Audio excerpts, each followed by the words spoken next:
तुलना करूंगा तो मैं वास्तु को नंबर 1 स्थान पे जरूर रखूंगा। ओके। योग पद्धति पे हम ध्यान नहीं देते हैं। मैं एक संत हुए हैं देवराह बाबा जी जी। मैं जब उनके पास जाया करता था, और ये आज़ादी के आसपास का मामला है, डॉक्टर राजेंद्र प्रसाद जो देश की महान हस्ती रही हैं, खेचरी मुद्रा आपको अमरता की तरफ भी लेके जाती है। अच्छा। किसी एक विद्या की आराधना हमें अपने जीवन में करनी चाहिए।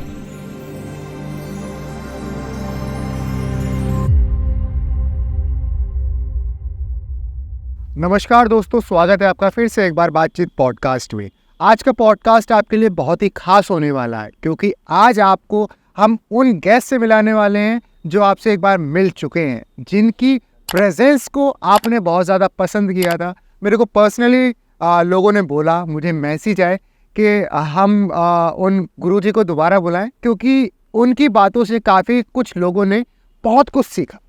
तो हम ज़्यादा टाइम ना लेते हुए स्वागत करते हैं रोहितेश्वर महाराज जी का। धन्यवाद। धन्यवाद। गुरु जी कैसे हैं आप? सबसे पहले तो मैं अच्छा हूँ, आप बताइए। वाह, आपसे मिलकर बहुत अच्छे हो गए। इससे पहले तो बता देता। अरे अब फरवोगी की गुरु जी, हमारी ऑडियंस आपसे बात करने के लिए मुझे लोगों ने बोला भी, मेरे परिवार वालों ने ही बोला, दोस्त यारों ने ही बोला, और उनका एक सवाल था जो वो चाहते थे कि मैं आपसे पूछूं। तो मैं शुरुआत उसी सवाल से करना चाहूँगा।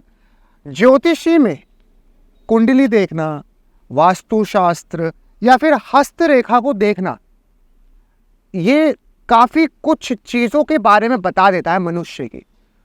क्या इन तीनों विज्ञानों का एक मनुष्य के जीवन में होना उसके जीवन को सरल बनाता है, और साथ ही साथ इन तीनों में से क्या कोई एक ऐसी चीज़ जो मनुष्य के साथ निरंतर साथ रहती ही हो? देखिए, वैसे तो समय समय पर तीनों ही चीज़ें अपने आप में उसका एक अलग गणित है जी। अगर बात करें कुंडली की, तो उसका गणित अपना एक अलग है। वैवाहिक जीवन से लेके और व्यक्ति के आगे की जीवन की यात्राएं क्या रहेगी, वो हमारी कुंडली की गणना अच्छा ज्योतिष आपको बता सकता है। हस्तरेखा आपका मार्गदर्शन कर सकता है। जो वास्तु है उसकी महत्वता बढ़ जाती है, वो बड़ा महत्वपूर्ण है। मैं इन तीनों में अगर तुलना करूंगा तो मैं वास्तु को नंबर 1 स्थान पे जरूर रखूंगा। ओके। अगर आप अच्छे ज्योतिष से, जो बढ़िया एस्ट्रोलॉजर हैं जी। वास्तु शास्त्र का ज्ञाता है, उससे अगर आप अपना मकान संपूर्ण वास्तु के हिसाब से बनाएंगे, तो अगर आपकी कुंडली में कैसा भी दोष क्यों ना हो, कुंडली कितनी भी खराब हो, हस्तरेखाएं कितनी खराब हो, उसका प्रभाव आपके जीवन में नहीं पड़ेगा। आपके जीवन में तरक्कियों के आयाम खुलेंगे। आप दिन पे दिन पैसे कमाएंगे, अच्छे व्यक्ति बनेंगे, अच्छी तरक्की करेंगे और बहुत नाम भी कमाएंगे। तो वास्तु अगर सही है तो कुंडली भी सही है। कुंडली में कितना ही राजयोग लिखा हो और आप खराब वास्तु के घर में रह रहे हो, तो मैं गारंटी दे सकता हूं आपकी वो कुंडली कूड़ा है। सही वास्तु के मकान में रहना बहुत जरूरी है अगर आपको अपनी कुंडली एक्टिव करनी है, अपनी हस्तरेखाओं को एक्टिव करना है। जैसे आप ईशान कोण में शौचालय नहीं बनाने चाहिए। जी। जो व्यक्ति उत्तर से लेकर पूरब के या उसके बीच में ईशान कोण है और उत्तर से पूरब के किसी भी स्थान पे शौचालय का निर्माण करता है, रसोई का निर्माण करता है, मैं दावा करता हूँ उसके जीवन में खुशहाली बिल्कुल नहीं होंगी। उसके घर में कोई ना कोई हमेशा बीमार पड़ा रहता होगा, पैसे आते होंगे, रुकते नहीं होंगे, तमाम तरह की झंझटें, तमाम तरह की समस्याएं उसके जीवन में पड़ेगी। यहाँ तक भी मैं कहता हूँ वो आने वाली पीढ़ी तक भी बर्बाद हो जाती है, क्योंकि वो देव कोण है और देव कोण हमेशा स्वच्छ और साफ रहना चाहिए। और आप वहाँ गंदी चीज़ें, वही शौचालय आप वहाँ निर्माण कर रहे हो और उसका परमानेंट कोई इलाज भी नहीं है। जैसे साउथ फेसिंग मकान है, साउथ फेसिंग मकान को मैं ज्योतिष में है कि वो बहुत दिक्कत, लोगों में बहुत दिक्कत करते हैं। सिर्फ साउथ फेसिंग मकान जिनके लगन मंगल का है या लगन में मंगल की राशियां हैं, उनके लिए वो बहुत बढ़िया है, बहुत शुभ रहता है, बहुत तरक्की कराता है। लेकिन ऐसे तो चंद लोग होते हैं, बहुत लोग ऐसे होते हैं जिनको साउथ फेसिंग मकान बिल्कुल ही नहीं फुर्बेगा। तो हाँ, मैं उनको डरा नहीं रहा, जी लेकिन जब तक चीज़ें नहीं बदल सकते तो हमारे ज्योतिष में, हमारे वास्तु में ऐसे यंत्र का निर्माण हम भी करते हैं।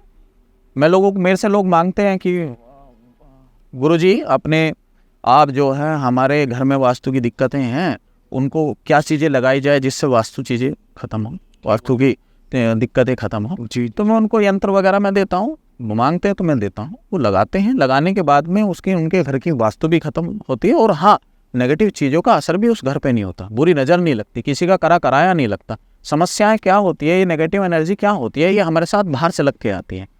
अगर हम वो यंत्र जिसके भी घर पे लगाते हैं तो वो बाहर की नेगेटिव चीज़ों को बाहर ही रोक देता हाँ, दहलीज पे चलो तुम उधर है। जाओ। इसीलिए हमारे यहाँ तंत्र मंत्र यानी ज्योतिष शास्त्र का बड़ा महत्व रखा गया है, और अच्छी जीवन इससे हम जी सकते हैं, इसका इस्तेमाल कर। अच्छा गुरुजी, हमने अपनी कहानियों में अपनी नानी माँ से, दादी माँ से हमेशा सुनते आए हैं कि हमारे ऋषि महर्षि और हमारे विद्वान संत महात्मा हज़ारों साल तक जीते थे, 500 साल तक जीते थे। लेकिन आज के दौर में ये सब एक काल्पनिक चीज़ सी लगने लग जाती है इंसानों को।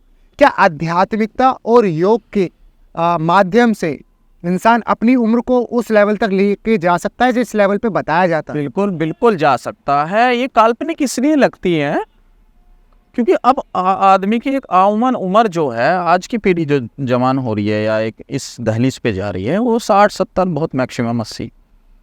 वो खान पीन हमारे ऐसे खराब हो चुकी है। जी योग पद्धति पे हम ध्यान नहीं देते हैं, आध्यात्मिकता में हमारी रुचि नहीं रही है।